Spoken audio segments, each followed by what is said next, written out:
बिस्मिल्लाहिर्रहमानिर्रहीम। अस्सलाम वालेकुम माय डियर स्टूडेंट्स। आज हमें डिस्कस करना है 9th क्लास बायोलॉजी के चैप्टर 1 लेक्चर 7 है हमारा, और आज का हमारा टॉपिक है the levels of organisation. Part 1 है ये हमारा, क्योंकि ये टॉपिक बहुत लेंथी था तो इस वजह से इसके 2 पार्ट्स बना दिए गए ताकि आप लोगों के लिए आसानी रहे। डियर स्टूडेंट्स, इस टॉपिक के रेलिवेंट जितने भी शॉर्ट क्वेश्चन या MCQs हो गए वो भी हम साथ साथ डिस्कस करेंगे, लेकिन उससे पहले आप लोगों से रिक्वेस्ट है कि अगर आपने अभी तक चैनल को लाइक शेयर और सब्सक्राइब नहीं किया है तो काइंडली आप चैनल को लाइक शेयर और सब्सक्राइब कर दें। Thank you so much.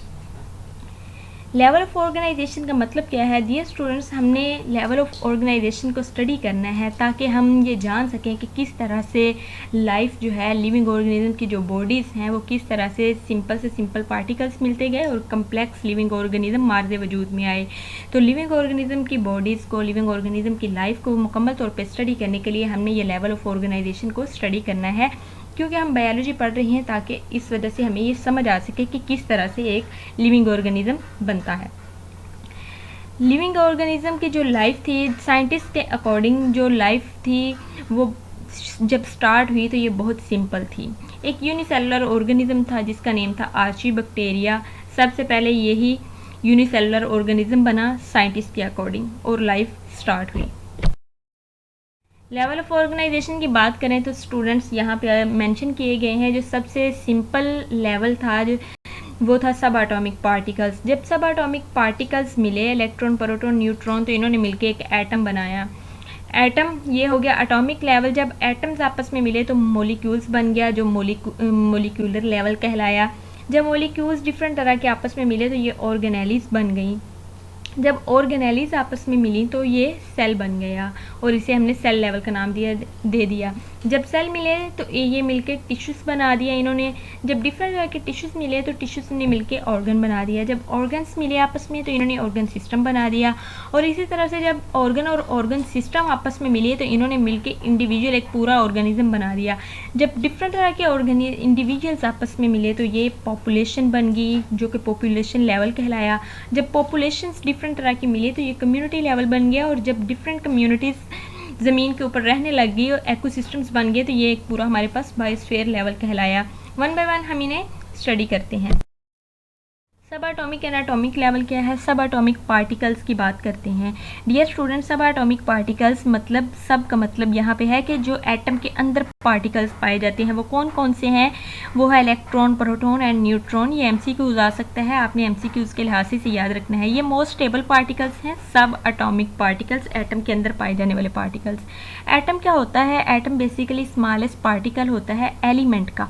Element का स्मॉलेस्ट पार्टिकल जो है वो एटम कहलाता है और एटम के अंदर इलेक्ट्रॉन, प्रोटॉन और न्यूट्रॉन यानी कि सब एटॉमिक पार्टिकल्स मौजूद होते हैं। और एटम को फर्दर हम डिवाइड नहीं कर सकते, ये इतना छोटा पार्टिकल्स होता है। अब बात कर लेते हैं डियर स्टूडेंट्स एलिमेंट्स की। एलिमेंट्स क्या होते हैं? जितनी भी तरह का मैटर दुनिया में मौजूद है, मादा मौजूद है, तमाम का तमाम मादा मिलके बना होता है एलिमेंट्स से। तो ये हो गए एलिमेंट्स हमारे पास। नेचुरली अकरिंग एलिमेंट की बात करें कि कुदरती तौर पे एलिमेंट कितने पाए जाते हैं तो ये 92 हैं। ये MCQs आ सकता है, एटम की डेफिनेशन MCQs में पूछी जा सकती है। बायो एलिमेंट्स की बात करें, ऐसे एलिमेंट्स जो कि लिविंग ऑर्गेनिज्म की बॉडी को बनाते हैं, तो डियर स्टूडेंट्स ये 16 हैं। 16 में से जो 6 होते हैं बायो एलिमेंट्स वो लिविंग ऑर्गेनिज्म की बॉडी का 99% बनाते हैं, यानी कि ज़्यादातर हिस्सा जो लिविंग ऑर्गेनिज्म की बॉडी का बनाते हैं वो 6 एलिमेंट्स हैं 16 में से। कौन से हैं? ऑक्सीजन है, कार्बन है, हाइड्रोजन है, कैल्शियम और फास्फोरस। ऑक्सीजन 65%, फिर कार्बन 18%, 10% हाइड्रोजन, 2% कैल्शियम और 1% फास्फोरस। ये आपने एज इट इज़ याद रखना है, ये बहुत इंपॉर्टेंट MCQs हैं। अगर 10 एलिमेंट्स 6 तो ये हो गए 16 में से जो 99% बना रहे हैं, और जो 99% तो बन गया बॉडी का, और बॉडी का 1% जो रह गया वो कौन बनाएंगे? वो ये 10 एलिमेंट्स हैं जिसमें पोटाशियम है, सल्फर है, क्लोरीन है, मैग्नीशियम है, सोडियम है, फेरस, क्यूप्रिस, मैंगनीज, जिंक और आयोडीन है। ये भी बहुत इंपॉर्टेंट MCQs है। MCQs के लिहाज से आपने इन्हें प्रिपेयर करना है। मॉलिक्यूलर लेवल की बात करें तो डियर स्टूडेंट्स, जब सब एटॉमिक पार्टिकल्स मिले इन्होंने मिलकर एटम बना दिया। अब एटम्स डिफरेंट तरह के आपस में मिलेंगे तो ये मॉलिक्यूल्स बना देंगे और ये लेवल हमारे पास मॉलिक्यूलर लेवल कहलाएगा। या आप यहाँ पर ये भी कह सकते हैं बायो एलिमेंट्स का लफ्ज़ आपकी बुक में मेंशन किया गया है कि जब डिफरेंट तरह के एलिमेंट्स आपस में मिलते हैं आयनिक या कोवलेंट बॉन्ड के जरिए, ये फोर्सेस हैं जो कि एलिमेंट्स को आपस में जोड़ती हैं, तो ये मिलकर बायो एलिमेंट्स या बायोमोलिक्यूल्स बना देते हैं। टाइप्स ऑफ बायोमोलिक्यूल्स की बात करें तो डियर स्टूडेंट्स, ये माइक्रोमोलिक्यूल भी होते हैं और मैक्रोमोलिक्यूल भी होते हैं। माइक्रोमोलिक्यूल ऐसे मोलिक्यूल होते हैं जिनका मोलिकुलर वेट लो होता है, कम मोलिकुलर वेट होता है। इसमें ग्लूकोज और वाटर आता है। ये एमसीक्यूज़ है, इनकी एग्जांपल आपको पूछ सकते हैं एमसीक्यूज़ में। मैक्रोमोलिक्यूल, मैक्रो का मतलब होता है लार्ज, तो मैक्रोमोलिक्यूल ऐसे मोलिक्यूल होते हैं जिनका मोलिकुलर वेट ज़्यादा होता है। इसमें स्टार्च आता है, प्रोटीन आता है और लिपिड आता है। ये भी एमसीक्यूज़ है। माइक्रो और मैक्रो में आपको डिफरेंस भी पूछा जा सकता है। माइक्रो का मतलब होता है small. Organelle and cell level की बात करें तो ऑर्गेनेलिस जो होती हैं, जब मैक्रो एंड माइक्रो मोलिक्यूल्स आपस में मिलते हैं तो ये एक ख़ास तरीके से आपस में मिलते हैं और ये मिल के आपस में ऑर्गेनेलिस बना देते हैं। ऑर्गेनेलिस सब सेलुलर स्ट्रक्चर होते हैं, यानी कि ये स्ट्रक्चर जो है ये सेल के अंदर पाए जाते हैं। हर ऑर्गेनेली का सेल के अंदर डियर स्टूडेंट्स अपना एक स्पेसिफिक फंक्शन होता है, ख़ास फंक्शन सर अंजाम देती है वो। जैसे कि माइटोकॉन्ड्रिया है तो इसका ख़ास ही फंक्शन है कि इसने सेलुलर रिस्पायरेशन करना है, इसके अलावा ये कुछ नहीं करेगा, सेल के अंदर अपना फंक्शन परफॉर्म करेगा। राइबोसोम्स जो हैं ये इनका अपना फंक्शन है कि ये इन्होंने प्रोटीन सिंथेसिस ही करनी है, प्रोटीन को बनाने का काम राइबोसोम्स का है सेल के अंदर, तो इन्होंने यही काम करना है। अब बात कर लेते हैं कि सेल क्या होता है। सेल जो होता है बेसिक यूनिट ऑफ लाइफ होता है, यानी कि जितनी भी लिविंग ऑर्गेनिज्म की बॉडीज़ है ना, बॉडीज़ मिलके बनी होती हैं सेल से। बेसिक यूनिट ऑफ लाइफ है, बुनियादी इकाई है ज़िंदगी की सेल।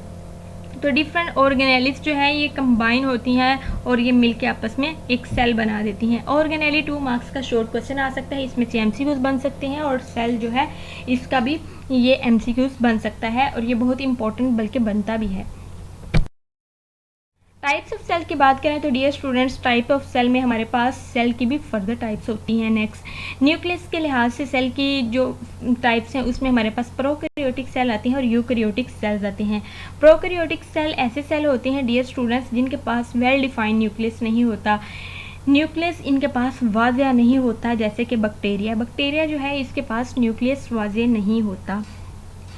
यूकैरियोटिक सेल जो है इनके पास वेल डिफाइंड न्यूक्लियस होता है। प्रोकैरियोटिक के पास वेल डिफाइंड न्यूक्लियस नहीं होता और यूकैरियोटिक के पास वेल डिफाइंड वाज़ेह न्यूक्लियस होता है। ये जब हम नेक्स्ट सेल के स्ट्रक्चर पढ़ेंगे तो तब हम इसे देखेंगे कि किस तरह से वाज़ेह और गैर वाज़ेह न्यूक्लियस है। अभी आपकी बुक में सिर्फ इतना ही मेंशन है तो आप इतना ही याद रखेंगे। नेक्स्ट हम जैसे पढ़ेंगे वैसे साथ साथ आपको दिखाते रहेंगे। यूकैरियोटिक सेल जो है डियर स्टूडेंट्स, इसमें एग्जांपल है एनिमल्स की और प्लांट्स की, इनके पास वाज़ेह न्यूक्लियस मौजूद होता है। ये तो होगी न्यूक्लियस के लिहाज से सेल की 2 टाइप्स।